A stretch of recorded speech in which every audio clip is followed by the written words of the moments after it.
Pirmojo pasaulinio karo metu Lietuva yra okupuota Vokietijos.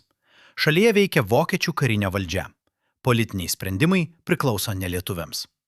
Tačiau susidaro galimybė kelti valstybingumo klausimą. Vilniuje sušaukiama Lietuvių konferencija. Ji išrenka Lietuvos tarybą. Taryba sudaro 20 narių.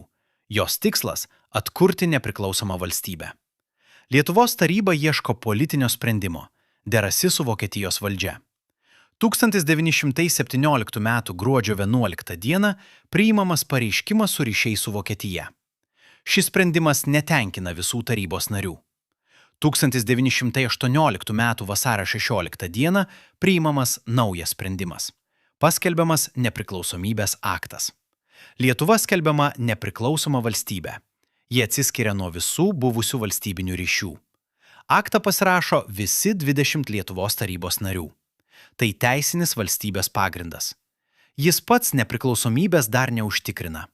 Lietuvai dar teks kovoti, kurti institucijas, ginti savo sprendimą. Pirmasis pasaulinis karas tęsiasi. Vokietijos valdžia Lietuvoje išlieka. Tik 1918 m. lapkričio 11 d. Vokietijai kapituliavus, okupacinė valdžia pradeda trauktis. Atsiveria politinė erdvė veikti. Lietuva pradeda realiai gyvendinti savo sprendimą.